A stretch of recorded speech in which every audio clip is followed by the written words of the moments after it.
Hey everyone, and welcome to episode 5 of Popcorn Problems. My name is Ilan Pressman, and I'm here with my very good friend and fellow co-host, Nicholas Sapasco. Every week, we'll make sure you're caught up with the biggest news and movies in Hollywood. This week, we're reviewing The Long Walk, one of this last week's big new releases. But before we get to that, what's poppin'? Where we run through the biggest movie stories of the week. What's up, guys? Thank you for clicking on another Popcorn Problems podcast episode. I'm very excited to start.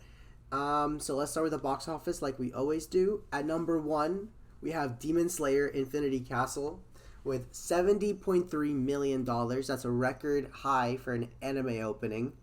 Insane. Are you at all familiar with Demon Slayer? Not really. I tried watching the show like years ago, and hot take, I didn't really like it. I think the animation is beautiful. But that's kind of where the positives end for me. Like I just think the animation is really beautiful, and at the end of the day, I'm happy that a movie like this, like an international film, has this many eyes, has this much money behind it and for it. Like I think that's great. But I just don't care. Yeah, I was talking with my friend. I think it's really cool how they're ending, because this is like the end of the series supposedly, right? Yeah, I heard it was like the beginning of the end. Like I don't know if there's more movies or more seasons or whatever, but like this is the beginning of the end is what I heard. Okay, well, so I just like that concept of like having the show and then the finale being, because I know this is not the only movie. Like you said, there's other movies as well that they're using to finish the show. So I think it's really cool that they're doing that, and I think that's something that Invincible could follow. I could see that. Especially since I've read the comics, and so I know how those final arcs kind of go. I honestly think that they lend themselves towards like a movie, so I think it'd be really cool. So I mean, give it like a movie budget, and I think it would make a ton of money. I think I could see that happening. That could be insane. I mean, I don't know how Invincible ends, so you're in the know. I'm not, but that could be insane. Yeah, I would really, really like for that to be the case. So at second in the box office, we have The Conjuring: Last Rites with 26 million. Not much to say there. It had quite a large drop, and I guess that's that. I know that they did announce a TV show and I think a prequel movie last week. Yeah. So, I mean, that's pretty cool for Conjuring fans. You're getting fed because this movie's making money. Mm-hmm. So, yeah. Downtown Abbey opened at number 3. Downtown Abbey, the grand finale, with 18.1 million, which is respectable. It's not, my movie franchise. I think I've seen the one before this, and I couldn't tell you. I don't know why I saw it, but I couldn't tell you a thing that happened in it. I think this might be the Demon Slayer of Britain, because I also think like this movie is like the end of the show, or at least that's how they're promoting it. Yeah, I mean, they claim to be the grand finale. It's just interesting. There's like a whole other, there's a whole other world out there. Yeah, I guess. Yeah. And then the film that we're reviewing today, The Long Walk, finished at number 4 this weekend with 11.5 million. That's interesting because I feel there was a lot of people at my theater, and I feel like it's gonna gain more traction over time. At least I hope so. I think so too, and I think it'll specifically get really popular when it gets on like a streaming platform. I don't know I don't know where Lionsgate movies go. I don't know if they put them on Netflix or whatever, but whenever. I think once the TikTok audience kind of discovers it, it'll get traction. You know what I mean? For sure. There's a lot of they'll edit it down, speed it up, and put in those like minute long like cut up versions of it. You know what I mean? Yeah, there's a lot of fan cams waiting to happen. I can see that, especially with all these like young actors and everything. I could see that happening for sure. For sure, yeah. So that brings us to the end of the box office and into the stories of the week. I have 2 interesting stories I want to go over. I'm going to start with kind of the smaller one, and then we're going to go into more of the bigger one. So, the TIFF People's Choice went to Chloe Zhao's Hamnet, which is going to be, I believe it comes out this year, and it's a movie about William Shakespeare, and it's him dealing with the death of his son Hamlet, and that is what Hamlet is based off of. So it won the TIFF's People's Choice Award. And they do give runner-up awards as well, and that was given to Frankenstein by Guillermo del Toro and A Knives Out Mystery Wake Up Dead Man by Rian Johnson. This prize, like the TIFF's People's Choice Award, it's like known to kind of be a good indicator of what the Oscar race is going to look like. So it's just pretty cool to be able to kind of see. We're really early before the Oscar season and the award season, but I think it's cool to just kind of have an early view on what to look forward to. I'm really excited for all three movies. For sure. You know, Frankenstein, we've talked about enough. You know, I'm very excited for that. Hamlet, I'm not much of a Shakespeare person, nor am I a Chloe Zhao person. Although I am the one and only Eternals defender. If if there are 100 people saying Eternals is good, I'm one of them. If there is one person saying Eternals is good, I'm that person. If there are no people saying Eternals, then I'm dead. Right. You know, I think whatever, but you know, Hamnet, Chloe Zhao, it could be something. You know, it's definitely like it's something I'm gonna watch. You know, and I'm a little curious as to how the new Knives Out movie is going to pan out, and just like what more interesting things they could do with that, specifically Rian Johnson, like what more interesting things he could do with like that character and that premise of that story. Like I feel like I'm really it could excited. be getting stale. I'm really excited. I'm excited for it too. Knives Out, yeah. Especially with like the cast fan. that he has, I think. Yeah, it's a great cast. I think it might be the best cast so far. I'm really excited to see it. We'll see. Yeah, I'm a big fan of that first movie. It's in my top 10 movies of all time. I love Knives Out. Yeah, and I think the second one is also really good. I believe we watched it together in theaters, right? Yeah, we did. And it was great. I had fun with it. It was I really like that movie. I just haven't it's not really rewatchable. I haven't seen myself going back to rewatch it, whereas I feel like the first one I've rewatched countless times, which I couldn't tell you what's making me not exactly want to rewatch it, but that's what it is. And so I'm really, really, really excited for this third one. I've chosen not to watch the trailer because I want to go in blind for this movie. I'm really excited. That's kind of smart because I did watch the trailer and I kind of have an idea as to what the killer is. I don't even know what the premise is, but I have an idea as to like who the killer is. I have no idea what's going on in the movie, and I'm trying to keep it that way because I'm really, really hyped for that. All right, yeah. I mean, I'm sure it's gonna be great. He hasn't disappointed yet with a Knives Out film. I kind of agree with you that like the first one I've seen a few times and I enjoyed every single time. The second one I have not seen more than once. But yeah, I'm just excited. It'll be great. It'll be fun. It'll be a fun ride at least, and that's really all I can hope for. Yeah, for sure. I hope I'm able to catch it in theaters. I think that would be awesome. For sure. So that is that. With that, we're gonna move into the Emmys, which took place last night. Do you watch the Emmys, Nick? I don't personally. I do not. I don't really hold much importance to the Emmys. There is one thing that I want to talk about with it, but no, I don't watch the Emmys. Okay, yeah. So the Emmys took place last night, and I kind of read through pretty much everything that happened last night, and there's just a few things I kind of want to note. I want to talk about my favorite wins, and then something funny that they did.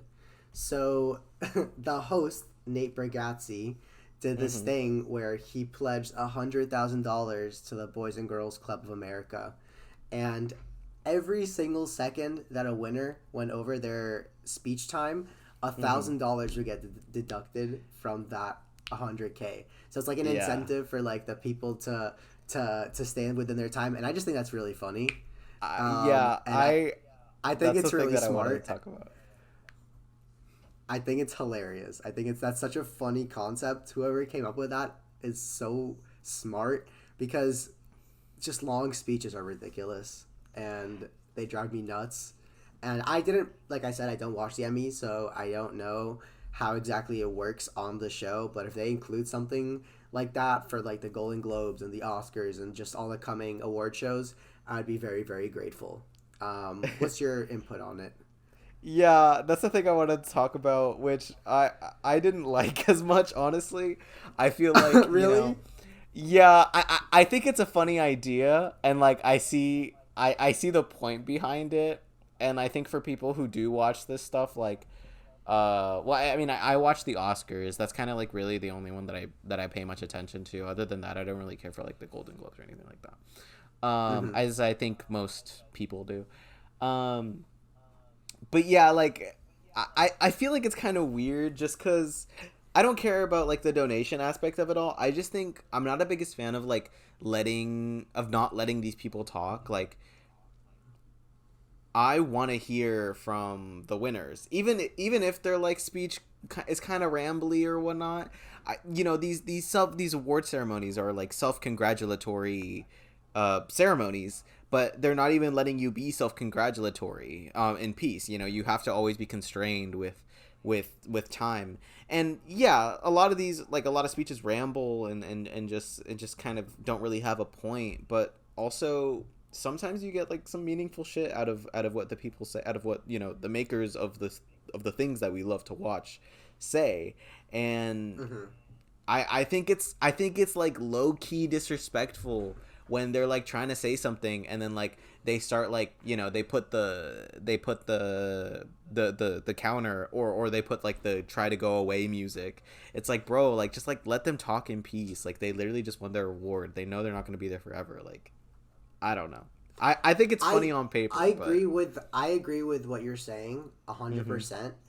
But at the end of the day, there is a schedule that the award show has to kind of run on, and I just think there's a lot of ways that they can handle it, and I just think this is a funny way of doing it, especially after the Adrian Brody Oscar speech situation.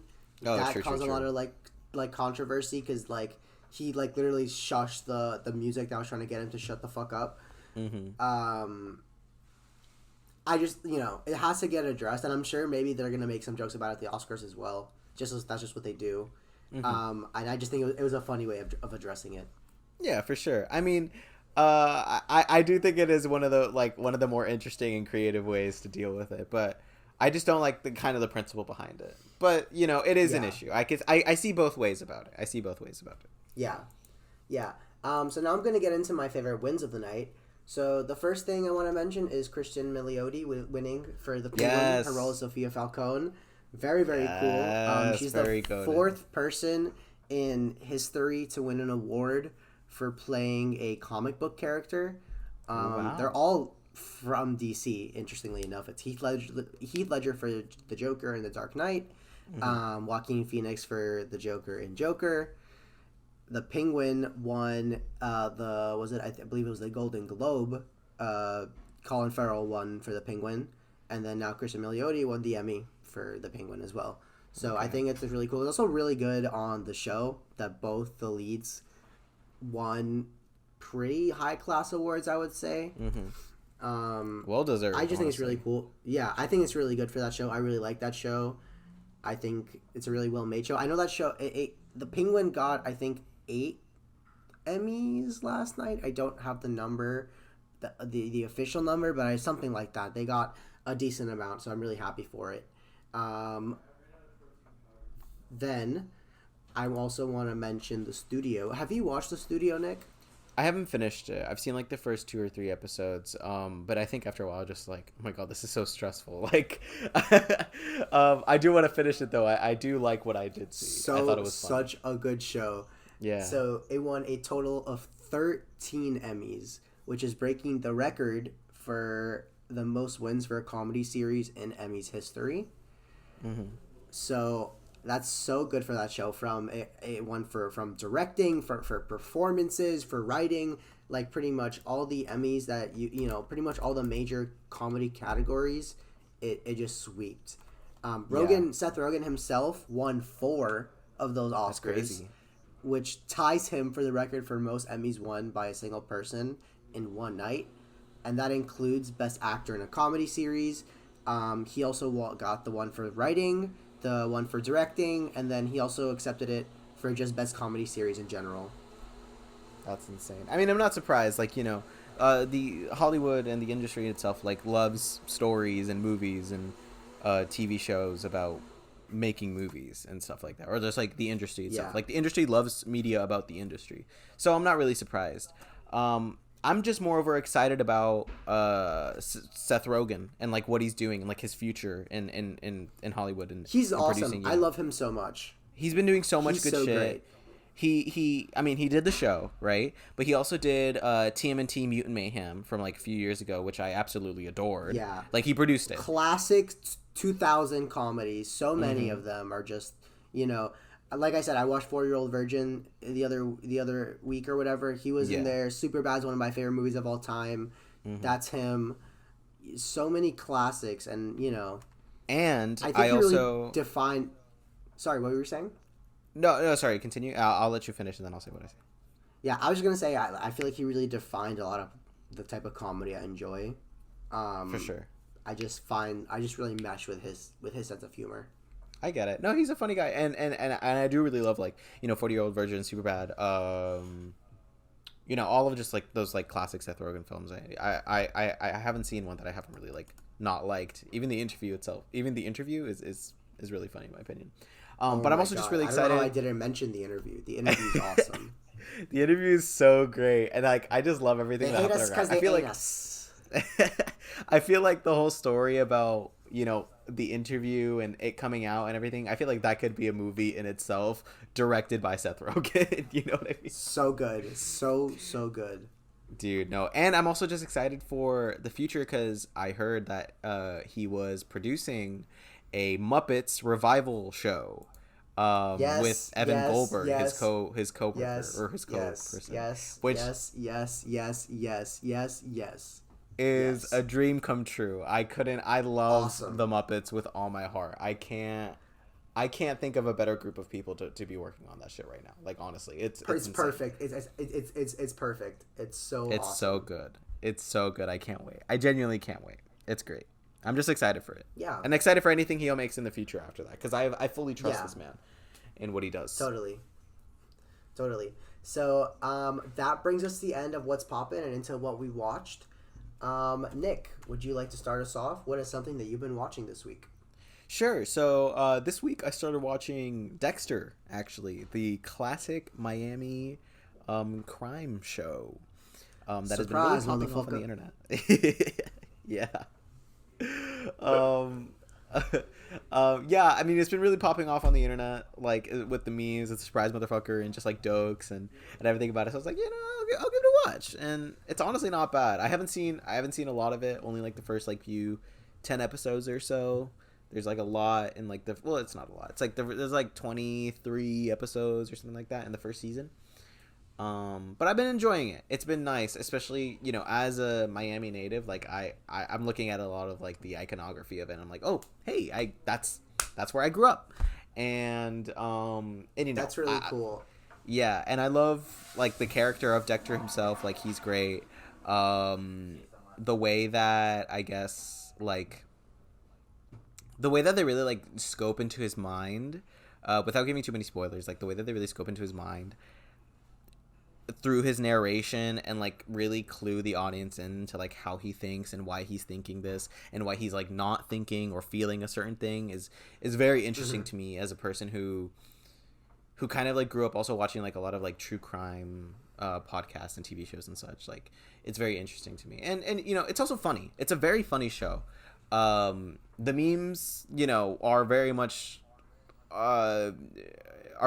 deserved. You know what I mean? Like there's a lot of stuff that happens like funny unintentionally and intentionally. It's great. It's a great show. I think it deserves the icon status that it's given. Yeah, I've been meaning to watch this for so long. I grew up with my parents watching the show as it was coming out, so I've just always heard the name Dexter. I know that ever since I was young, and I've been meaning to watch it. The memes have been making me watch it, and maybe if I catch up, we can kind of watch on the same pace and then kind of discuss it week to week. So maybe I'll be able to squeeze that in next week. Yeah, that's really cool. So I'm gonna mention something I watched this week. Mm-hmm. In preparation to going to Halloween Horror Nights, I watched the first Terrifier movie. Really? Have you seen Terrifier before? I have not. I have not. Those movies always seemed like slop to me. But tell me about them. So yeah, I mean it's gore porn, Mm-hmm. but it was honestly pretty enjoyable. Like the comedy, the physical comedy is really funny.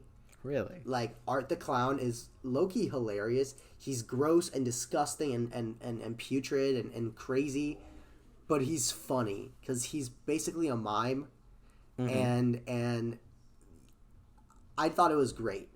I enjoyed it. I know the first one is made on a very low budget, and Mm-hmm. so the gore isn't as crazy as I know it gets in the second and third, which I intend to watch.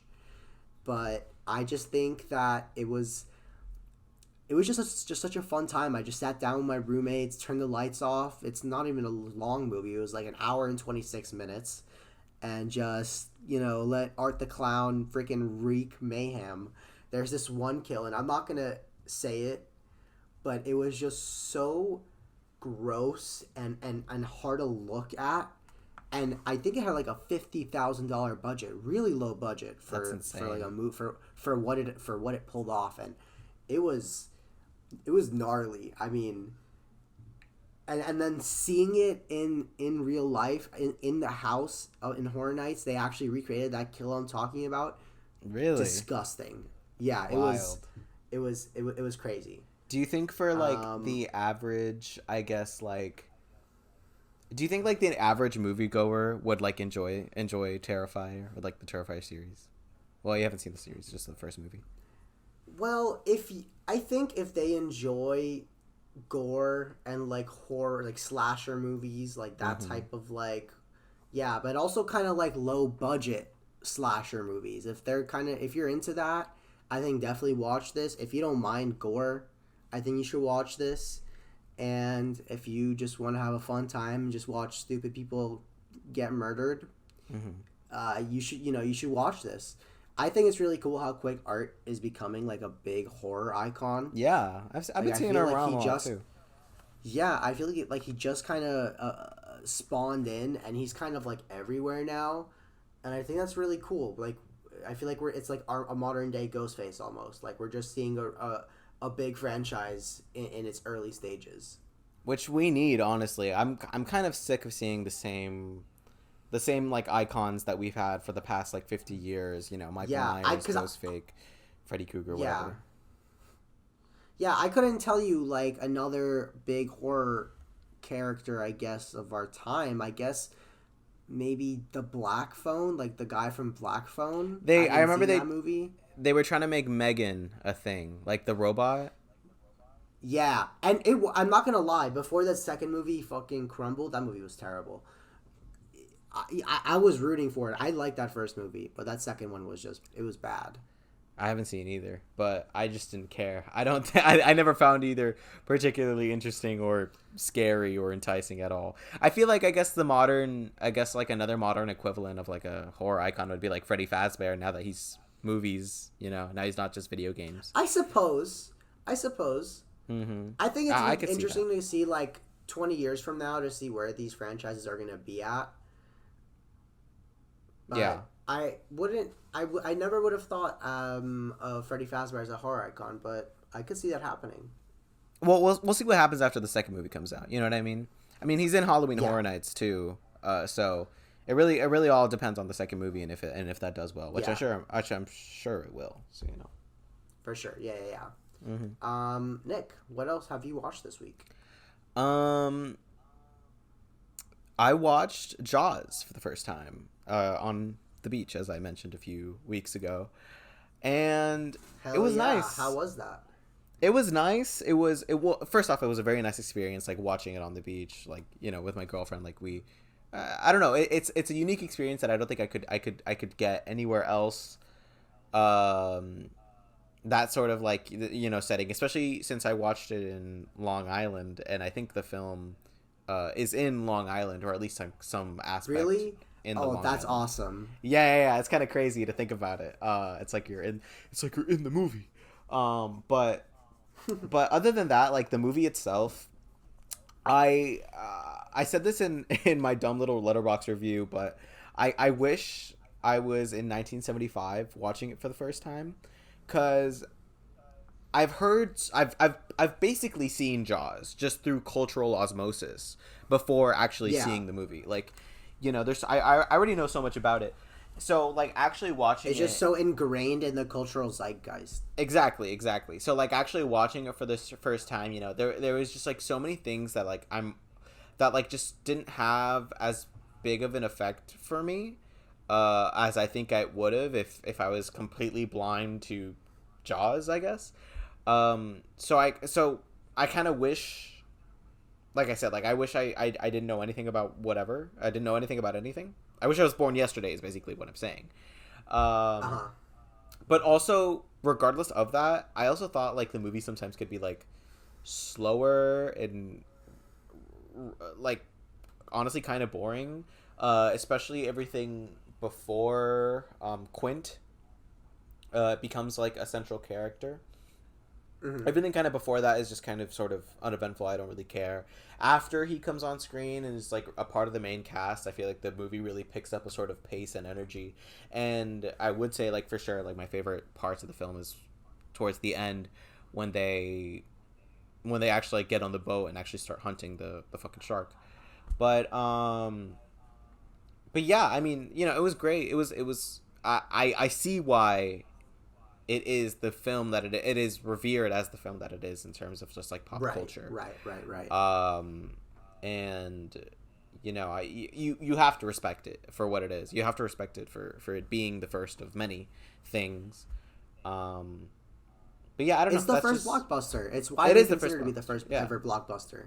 The first ever blockbuster. So, and I can 100% see it. Like there are moments in that film where I'm just like, damn, like that really got an effect out of me. Like that really got a reaction. I remember right now just like saying it. I guess no, it's not a spoiler.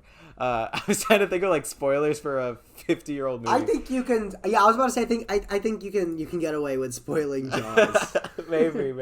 Well, I mean, it's not much of a spoiler anyway. But just like I just remember like specifically this one shot that has like it's stuck in my mind. Ever since I watched it, which was like a bleeding leg, like falling down to the bottom of the ocean. I think like something about that scene, or something about that moment, just that image, just like really struck me. I was like, damn, like that's so graphic. And also like there's scenes where characters are seen like mutilated, like on screen. They're not cutting away. They're not cutting to black or anything. Like it's on screen. They're being like mutilated, eaten, like chopped up, and then to go to search up afterwards to see this movie was PG at the time. Crazy shit. Yeah, you can get away with some crazy stuff back then. Yeah, honestly, they were really less strict. Yeah, I don't know. They were very lenient back then. It's kind of crazy. I want to ask, how was the experience of watching it on the beach? Because I did kind of a similar thing back when the Meg 2 came out. I had an early screening, and it was like a big whole event, and I was able to like watch the Meg 2 like in the water. Like they gave us inflatable floaties, and it was a really cool thing. But the actual experience, like it wasn't ideal for watching the movie. Like it was a cool experience, but like in the water watching the movie wasn't the best. Sure. So were you in the water, or like were you on the sand? Like, no. What was the actual watching situation? I kind of wish I was on the water because I feel like that would make me like more tense. But no, we were on the sand, and okay. Honestly, it was like it was nice.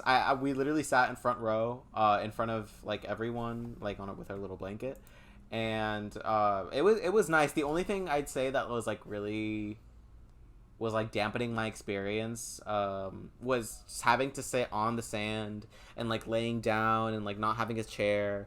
Yeah, it just became uncomfortable after a while. Yeah, it's not ideal. Yeah, it's not ideal, but like the movie itself, like on the projector screen, looked good. The sound was good, it was kind of cool, like having these like scenes on the beach, and yeah, having these scenes on the beach, and then like looking around you and being like, holy fuck, like that could be right now. That could be like literally this moment, and like I couldn't stop thinking about like, holy fuck, like what if what if somebody is screaming like actually for like an actual shark attack in the moment in real life, but then we're just like, oh, that's just a movie. It's fine. It's just a movie. It's chill. I kept thinking about imagine that. the headline though: a shark attack at a Jaws screening on the beach. That'd be insane. That's like when the theater crumbled in a Final Destination show. Yeah, for real. It's the same logic. Same shit, different day. It's insane. But yeah, no, it was nice. It was nice, like feeling like the beach air in your hair and your like the wind go through as they're sailing through the ocean and everything. It was a nice experience. Honestly, I do it again. Cool. I do it again with a little bit more preparation. But yeah, hell yeah. Nice. That's very cool. Another thing that I watched this week was The Suicide Squad. Ooh, I've seen this movie before a few times, and I've been loving the new season of Peacemaker. Me and Nick have elected to wait until the season concludes before we mention it on this podcast, so I'm going to just only be talking about Peacemaker in the movie right now, but I've just been in such a Peacemaker high because of the show that I was like, you know what? I'm going to rewatch the movie. And oh my god, it still holds up so well. That movie is probably in my top 5 comic book movies. So good. So good. How do you feel? Have you seen this movie? Yeah, I've seen Suicide Squad. I love it. It's one of my favorite movies of all time. Period. Like, The Suicide Squad, not Suicide Squad. Not Suicide Squad. The Suicide Squad. Yeah. It's one of my favorite movies of all time. It really is like. I liked Guardians of the Galaxy movies. You know, I like as much as the next person. Like, I grew up on them. You know, I very much enjoyed them like everyone else. But I really feel like The Suicide Squad, when I watched it for the first time, like it absolutely blew me away, and it's what made me like really care a lot about James Gunn as a filmmaker, really, as a writer and director. Like, I don't think there'll be another, at least I hope there is, but I don't know if there'll be another experience like there was when I watched Suicide Squad for the first time, and just like really seeing all these creative ideas that I'd never seen before taken on like on that scale was just so genuinely inspiring and like kind of spiritual for me. If that sounds weird, but yeah. But I love that film. I genuinely love that film so much. I think there's a this confidence might be in that movie. Yeah, it's one of James Gunn's best. Absolutely. And he has a great selection of movies, and this is so good. And because it was so good, we are where we are now with DC. And I just think that's really, really cool. Speaking about the movie itself, it's hilarious. It's so the pacing is so on point. You're never bored. It's constantly flowing, but there's still like these moments where the characters like are able to bond, and that's just what James Gunn is best at, like found family. That's what the Guardians is. That's what the Peacemaker gang are. They're like a found family, and that's just what he does so well. And just the interactions between Bloodsport and Ratcatcher are just so like awesome. And then the banter between John Cena as Peacemaker and Idris Elba as Bloodsport, like when they're having the shooting competition, when they are going into the camp in Corto Maltese, and they're thinking that they're like infiltrating some like base to like find Rick Flag of like evil people, and so they're like showing off to each other who can like kill in the coolest way possible, to find out this is like the resistance group, and they killed like everyone there. Like it's so funny. It does funny things while progressing the plot, and it's so well shot. That's another thing real. I remember. I was watching it. I was like, oh my god, like this is a really beautiful movie. It's really well made. There's the shot that I can't ever get out of my head, and I don't remember if it's the title screen or if it's just like a transition scene. But I think the first time that they like after the intro scene with like the helicopter fight and everything, there's like that shot of the words on the beach being spelled out by like sticks or something. Do you know what I'm talking about? Yeah, they do that throughout the whole movie. Yeah, they Like do that throughout the it's whole just movie. the title cards. Yeah, Yeah, the title cards, but I just remember that first title card was just like so like whoa, like that's so yeah. well done. Like not just like the image itself, but just like the way that they construct it like throughout like before during the scene. Um I don't know. I love it so much. And yeah, there's so many good moments during that whole movie in terms of like direction. You know, the whole Harley Quinn fight, escaping jail scene Yeah, is oh my god, beautiful. what a good scene. I Absolutely think my gorgeous. favorite my favorite scene slash shot is my favorite scene is the Peacemaker Rick Flag fight. Just I mean, Yes, bro. James, Oh my James god. Gunn does keep bringing it back into season 2, and I love it every time I see it. But No, for real. specifically the shot where they're fighting and is just doing like a The little helmet. movement while it's showing the helmet, and you just see Yes. them fighting the reflection. Mm-hmm. That's art. That's so beautiful. I can't even fathom how you would film something like that. How much That work and preparation a shot like that would take. I mean, it's awesome. no, it's insane. Like I know they've explained it before, but I even today I still don't know how they would even do that. How they would even begin to start doing it. It's great. I love how slow it is, how like subtle it is. It's not like anything It's crazy. It's not perfect. doing anything crazy, but it's just like it recognizes what it is as this like really cool shot, and it's like, yeah, I'm just gonna let you sit here for a few minutes while I rotate around this helmet and these motherfuckers are fighting, and it's the Yeah, best thing you've ever seen in your it's life. so effective. It's It's so so good, effective. so good. Yeah, and it's just James Gunn just showing how awesome he is at making movies. Um, I just also want to point out the last thing I want to mention about this movie is how much of an asshole John Cena is. I'm not gonna lie.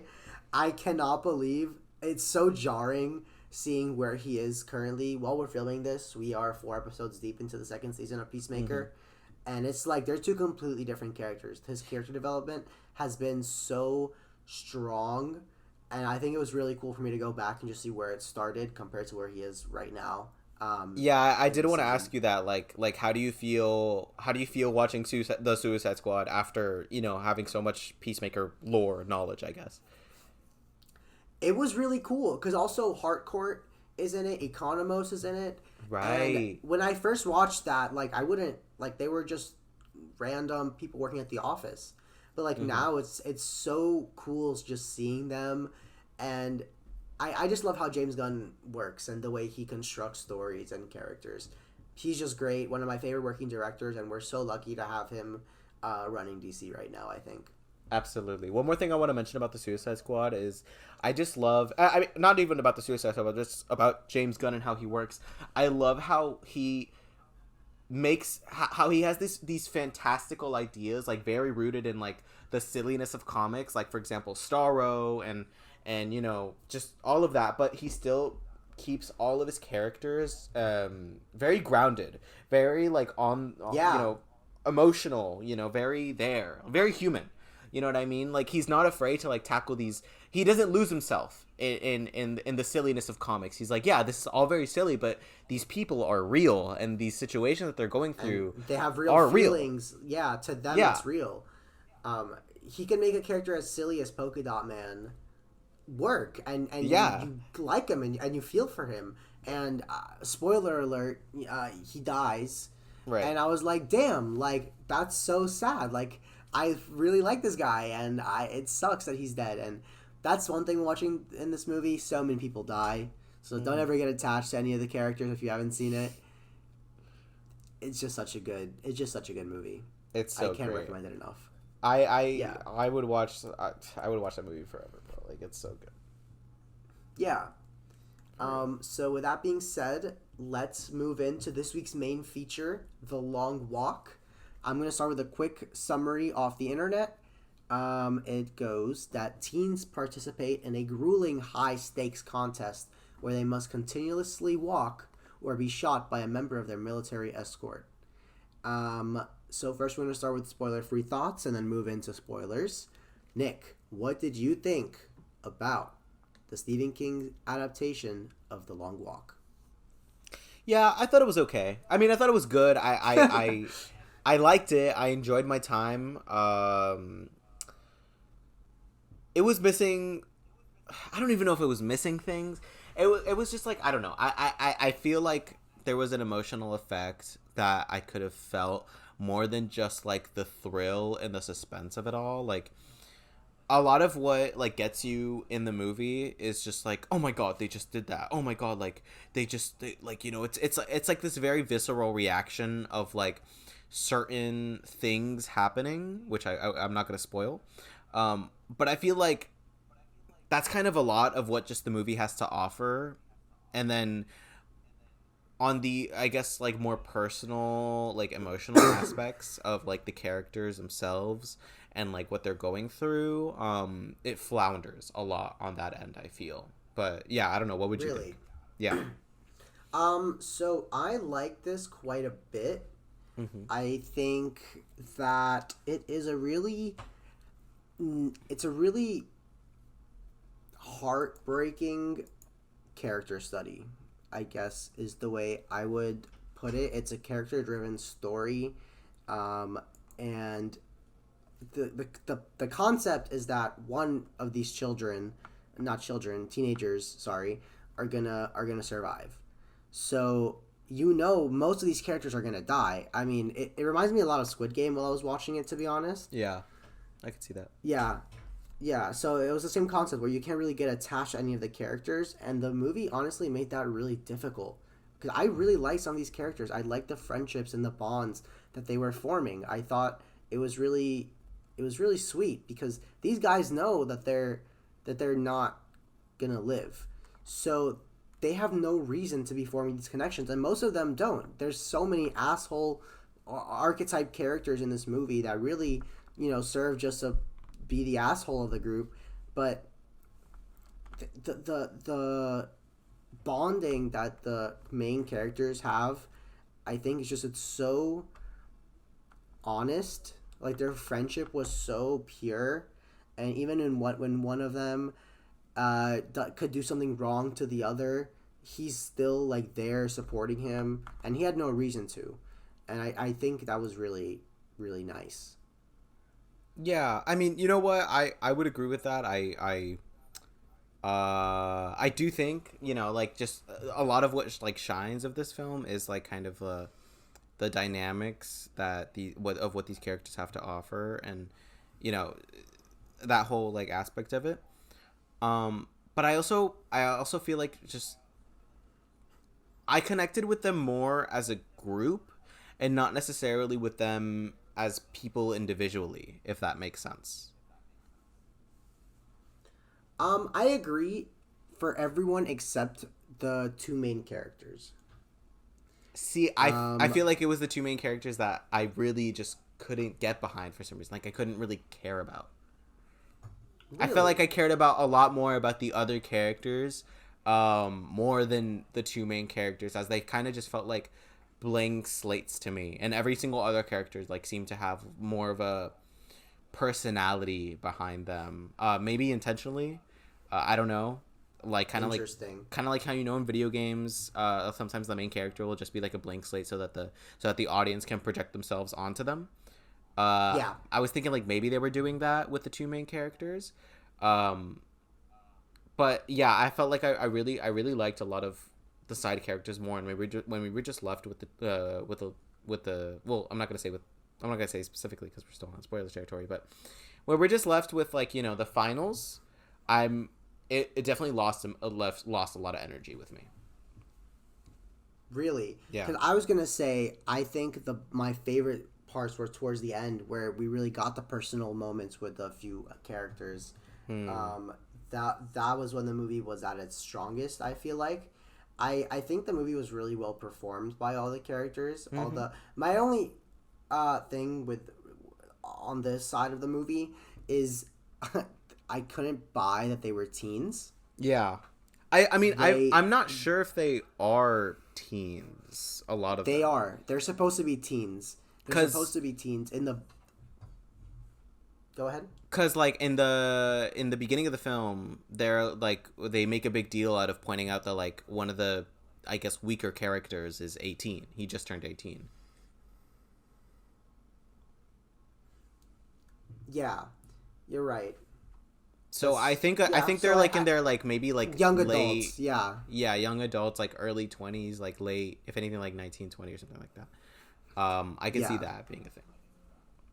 Yeah, which is interesting. In the book, I found out they're kids. Like they're straight up like 12 years old. Like they're kids. That would make sense. That's Stephen King for you. Yeah. Um, I think I think the only one that kind of really I bought as like the young like kid trying to make the money in the challenge was Ben Wang, who was in the Karate Kid movie, the Karate Kid Legends film from earlier this year. I think he was pretty good. I was kind of off put by his like what he, like he's doing kind of he's doing a like a character for sure. He's doing like a voice and it's not the way he normally speaks. And it was kind of off-putting at first, but then I got used to it and it really grew on me. His character doesn't do much, but what he is given I thought was really effective. Yeah, for sure. I think I'd go as far as to say like he's maybe my favorite character of the whole film. Ben Wang, just because like I said, like he's the one that I guess was like very outspoken towards the beginning, and you know his how his character turns up, just like it really, that's the one where I was like, oh damn, like that really affected me. Just because it's such a visceral change. Without going into too much detail, it's such a visceral change, and I really like that aspect. Another performance that I wasn't super sold on a lot of the times was David Johnson as Peter McVries. Really? Oh my god! It was his accent. Cannot disagree more. His accent kept killing me. His accent, it sometimes it felt so forced. And like sometimes I just straight up like couldn't understand what he was saying. And I think it was because of that forced like aspect of it. I just think if they like toned it down a little bit, like just made him a little bit more like understandable and just like a little bit more down to earth, it would have sold me a lot more. I think his like his physical performance itself was pretty good, but just his accent just kept taking me out. I was like, I don't know what you're saying half the time. Really, I think he was great. I really like David Johnson. I really liked him in Alien Romulus last year. Mm-hmm. I think he has the potential to be a really big new star. And I don't know, his accent didn't bother me. His character worked. The two leads worked the most. Like I said, they really carry this film for me. Philip Seymour Hoffman's son, Cooper Hoffman, I believe his name is, right? Mm-hmm. Yeah. Yeah, and David Johnson, they really sell it to me that they're you know, friends, there for each other, and yeah, that they're friends, that they're there for each other even under the conditions that they're under during the long walk. I think, I don't know, his performance really worked for me. Yeah, I think, but yeah. For sure. I mean, I'd say like their friendship is definitely the heart of the film, and it is definitely like what you know keeps you grounded towards like you know the absurdity of everything happening around you. I like that aspect a lot as myself. Like you know it was sweet having that, knowing what these characters go through, knowing what honestly like the audience goes through along with them. Mm-hmm. It's nice having that like sort of shelter in those two characters. I also thought Cooper Hoffman was great. I don't know. I just kept thinking of his performance in Paul Thomas Anderson's last movie, Licorice Pizza, and I really love that film, and I love him in that film. I think that's a great picture. Everyone should watch it, and I've never seen it. I need to get on that. It's great. It's great, man. It's kind of a hard sell, because at moments it is kind of aimless and I can't really tell you like a certain plot. Essentially, it's Cooper Hoffman's character teaming up with I can't remember her name, but Alana Haim, the actress, who I also loved in that movie. they basically like kind of like it's kind of a romance set in the 60s 70s, I want to say. um Hmm. it's kind of a romance, but they also kind of like team up to like start a business. It's weird. It's just like it feels like a slice of life of these characters, and I love that. I really do love that, and it really just shows their performance. So I just kept comparing his performance in that movie to this. um and I don't know if I was just like spoiled by Licorice Pizza, but something always just felt like it was missing. Even though I liked what he did in this film, I liked like what it was. Um, there was just like something about it that just like it couldn't really catch me, and I'd even go as far as to say that it isn't necessarily the fault of them as actors. I'd say it's the fault of the writing. Something I want to talk about real quickly is just like a pet peeve that I kept having throughout the film, where um what is his name? Where David Johnson's character kept, I guess, basically like preaching to Cooper Hoffman, saying like, "Oh, don't do this, don't do that, or do this, do that, whatever." Um, and this is basically what the meat and potatoes is of the film. It's just like these characters having conversations and each learning Yeah, about I each mean other. that's all it can be with the concept of the movie. Right. So I don't know how much I can really like how much I can really like complain about it in that sense, but it just really it's telling and not showing, and I really just like it didn't sell it didn't sell it for me. It didn't sell like what these characters were going through. I it's just a pet peeve when they just talk and they're not like talk showing about what they're talking Hmm. through like their actual actions within the film. Like I said, I Right. don't know how they could have done that with this sort of concept and stuck with it.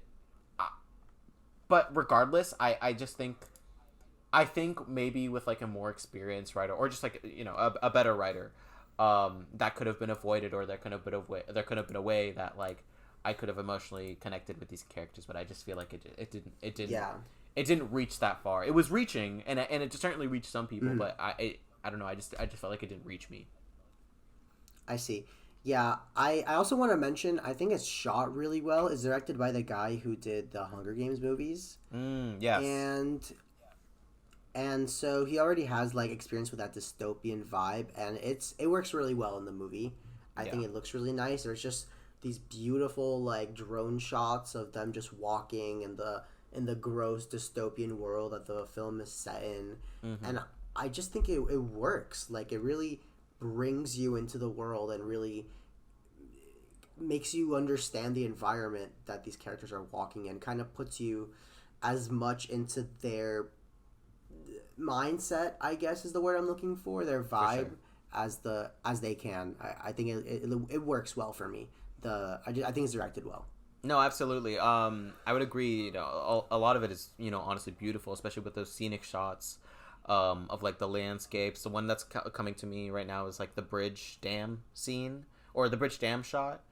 Is something that I was just like I really stuck with. And there's another scene with Cooper Hoffman and David Johnson's characters, like they're talking about something, and then like there's a rainbow at the very end of the scene, and I think Mm-hmm. that stuck with me. That I thought that was very pretty. Something I think this movie does really well with its direction is not placing it at a certain time or certain year.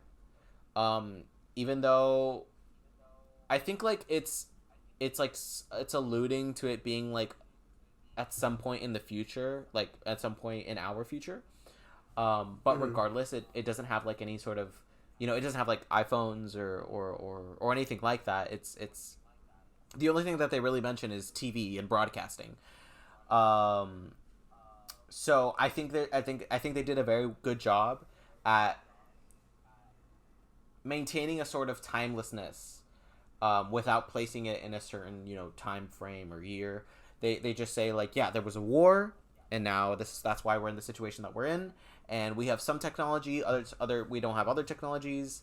Um, honestly, yeah, like very reminiscent of the Hunger Games. So I 100% see why they picked him as they don't spoon feed you the context. Yeah. And I think that's good. They just Same. kind of places you in the world, and it gives you the bare minimum that you need to know, and then that's it. They just throw you in, and you kind of just, as the movie goes, you're just seeing the world, and I think it works for me. For sure. It really worked. This movie works for me. I liked it a lot. Yeah, I mean, I liked it. I enjoyed my time. I just feel like when there was just some weaknesses in what it was trying to do and its concept itself. If you want to have a concept like this, the writing itself has to be like very solid, very very confident in what it's doing, and I just felt like it. Yeah. A lot of the times Let's it felt discuss. Yeah. Let's discuss the in spoilers. Are we ready to move into that? Yeah, absolutely. Move on. Okay, so this is your official spoiler warning. If you haven't seen the movie and you plan to, now's the good time to click off. All right, so what specifically didn't work for you, Nick? I guess the whole storyline between like his father, Cooper Hobson's father. Okay, I see that. And then like his whole like internal battle with like vengeance over like peace, and David Johnson's character trying to like talk him to reason and everything. Like I don't know, something about it I just couldn't really connect with, and I wish I could be more descriptive about like what necessarily, but it really just came down to I just felt like these characters were. I didn't feel the emotional battle. I felt like a lot of the times throughout the whole film, like Cooper Hoffman felt very, very sure of himself, very sure of what he was doing. So did David Johnson. But so when he talks about like these moments of like, you know, I want to do this. I want to kill the general. I want to do all these things. I didn't really see it. He just felt like another character. He didn't really feel like a standout to the other characters that were around him, as opposed to maybe like Brankovic or something like that. That character, the bully. Which, yes. The bully, I really liked him. I really felt like his switch from being the bully, being this like bully character, to being then the like asshole.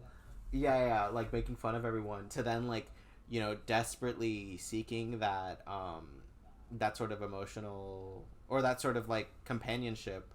I think that aspect really worked for me.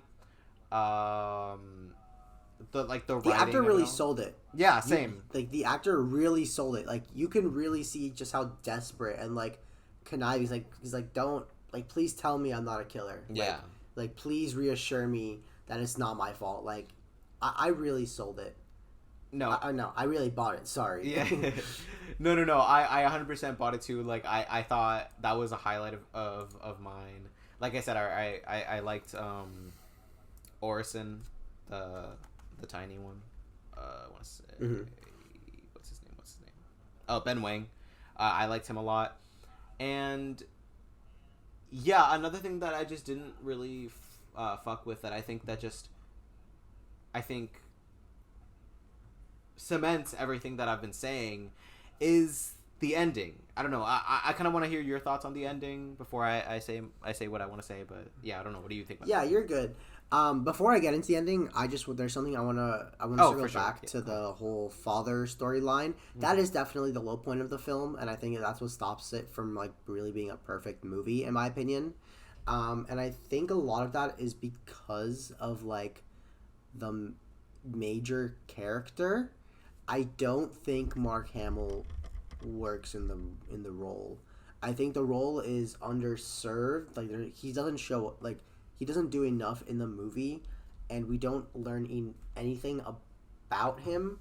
We don't know what he is, what power he holds, and then you know he's running this group of he's running the long walk, and then in the flashback scene he goes and just straight up executes the guy's dad.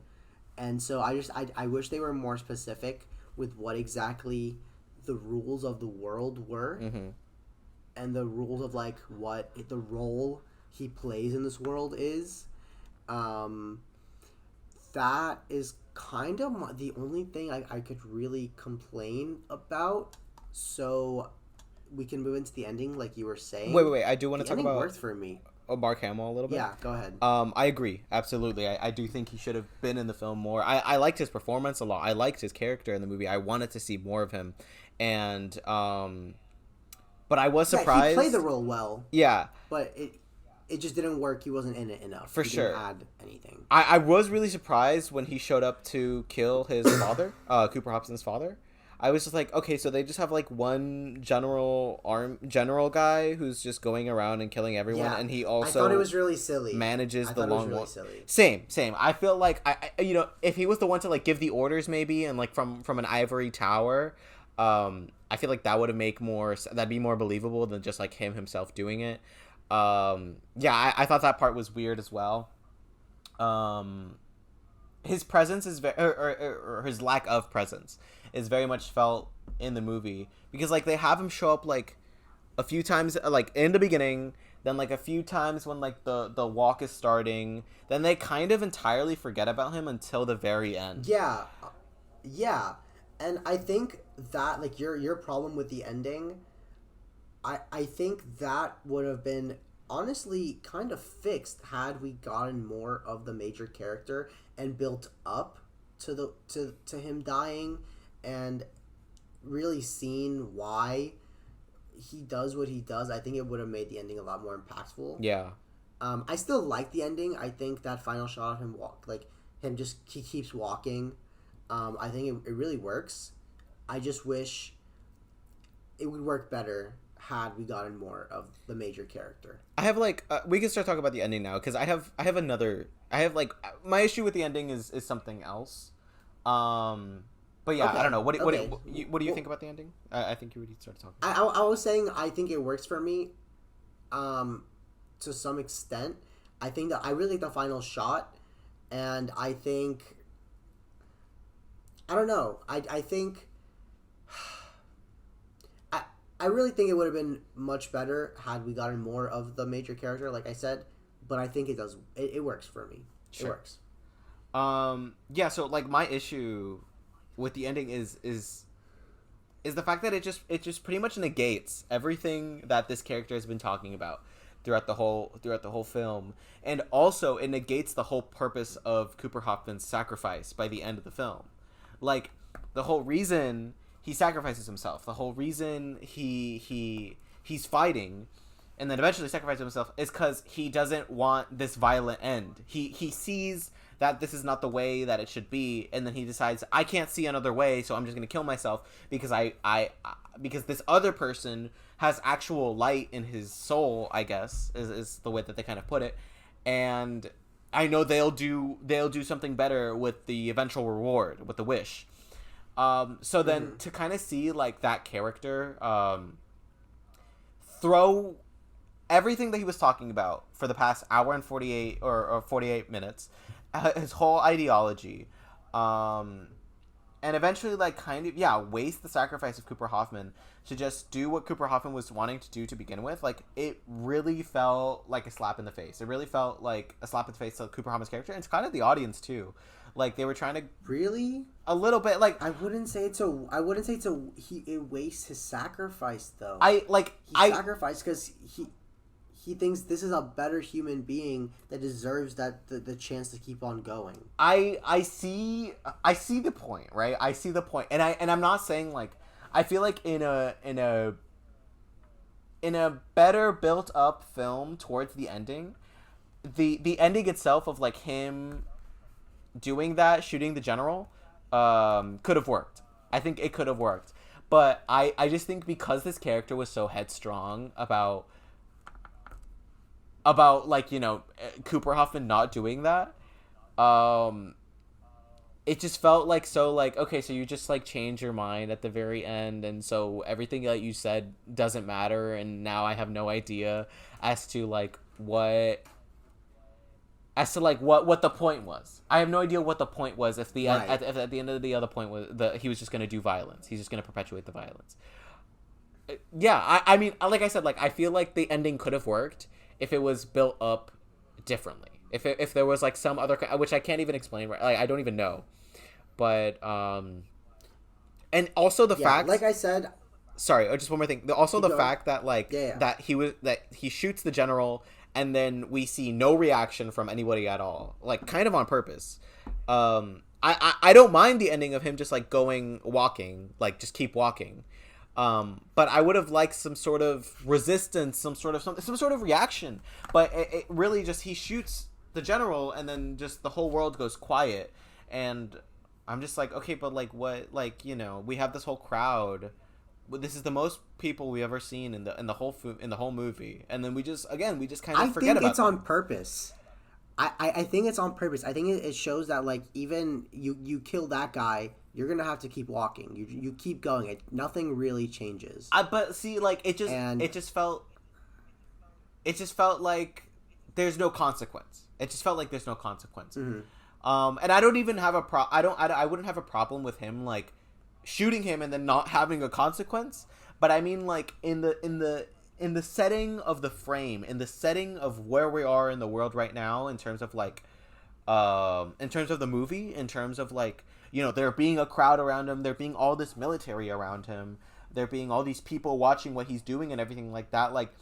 There should have been some sort of something, like give me a sound effect, give me like a big gasp or something like that. Like I don't know, it just felt so empty. You're right. It just felt so empty. It's a fair critique. Mm-hmm. It's a fair critique. I also think I'm just a sucker of like shots of like characters, like the final shot of a character walking into the dark. They did the same thing in Babylon with Margot Robbie's character. Right. And I love that shot. So I guess maybe it's just like a me thing that it works for me.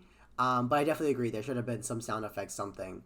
But I don't know. I think the final shot is really nice, and I think it looks really cool. And so I choose to kind of ignore that part just because I think it looked really cool. Yeah, on the screen. I could understand, and I do agree. Like I do think the shot itself is really nice and really well done, and I like the ending of him just walking off. I just wish there was more of a chain of events, you know, a chain of reactions of what that eventually would lead him to walk off at the end of it. And you know, it's symbolic as to what the whole movie was doing or whatever. I don't know. I liked it. I like that aspect of it. Yeah, for sure. Is there anything else that you would like to add?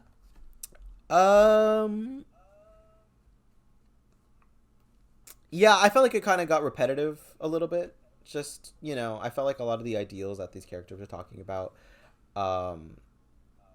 it just could have been cut down by like maybe like 5-10 minutes.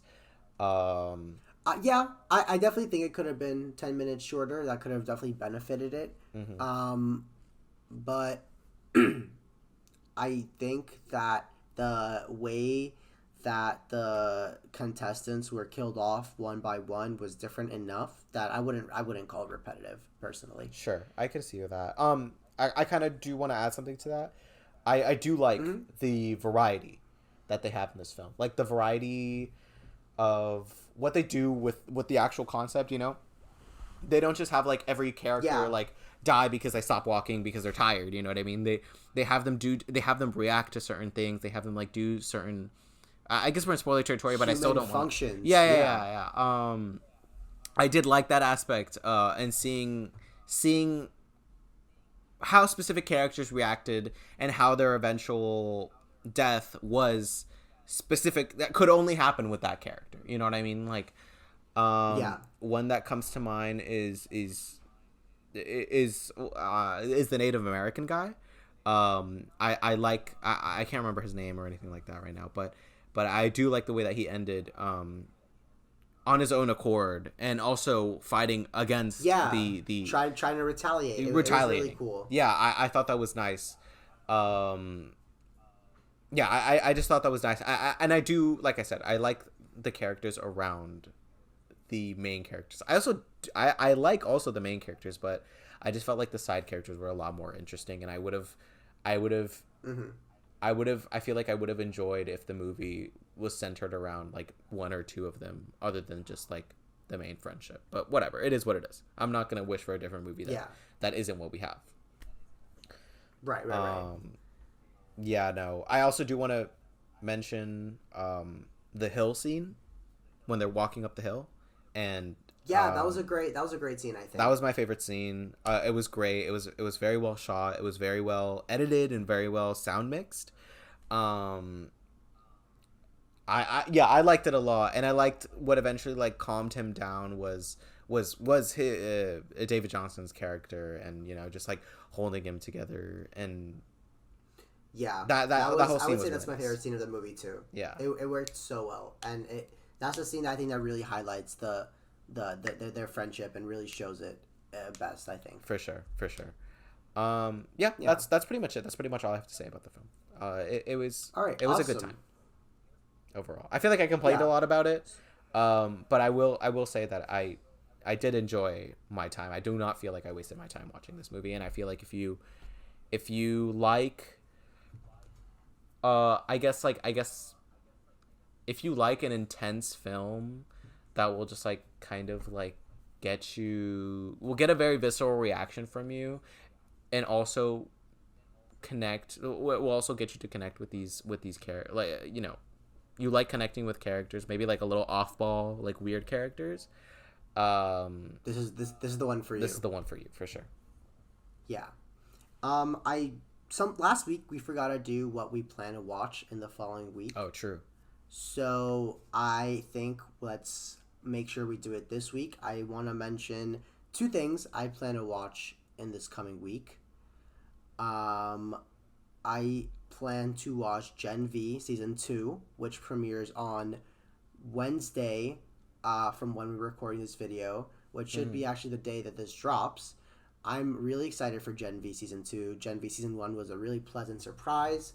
I'm really excited to see how they're going to continue from where they left off in The Boys Season 4 and Gen V Season 1. I think those are 2 really interesting points in the story that I'm sure the show's going to cover. I'm really excited. And I'm kind of curious to see how they're going to handle the death of one of the major cast members happened in between Season 1 and 2, which they had to rewrite some of the season to handle that. So I'm very curious what that's going to play on the story and how they're going to explain it, because they did not recast the character out of respect. Nick, what do you plan to watch this week? I don't have too much planned, I guess. The only thing I could think of is Toy Story. They're putting that back in theaters for, I believe it's 30th anniversary. Yeah. And I'm excited to watch that. I love Toy Story. I love the original Toy Story. It's genuinely one of the funniest movies of all time, in my opinion. And that's a great movie. Classic. Yeah, I didn't even know they were releasing Gen Z Season 2 this soon. Or what, today? Yeah, tomorrow? Is that what you said? Wednesday. So Wednesday, that right. is the 17th? The 17th, yes. Wow, I didn't even know. I didn't finish Season 1. I kind of lost interest halfway through. But really? It's great. Give it a chance. I think it's fantastic. I mean, yeah, sure. Man, I might just watch it again. I might just give it another go. And yeah, other than Toy Story, not much else. Yeah, not much else. That's pretty much it for me. Yeah. The only other thing that I kind of plan to watch this coming week, other than the main review for next week, is going to be A Big, Bold, Beautiful Journey, which is the romance movie with Colin Farrell and Margot Robbie. I don't know too much about it, but those are 2 performers that I really, really like, so I'm excited to see them together. I don't think I've ever seen them in a movie together, so I'm excited to check that one out. With that being said, that's all for episode 5 of Popcorn Problems. Thank you guys so much for joining, and if you made it this far, you're the real MVP. We'll be back next week breaking down the Jordan Peele-produced Him, but in the meantime, hit us up on socials at Popcorn Problems Pod and let us know what you thought of The Long Walk. Don't forget to follow, rate us 5 stars on whatever platform you're using, and DM us your hottest takes and suggestions. See you next time. Bye. Have a good one, guys.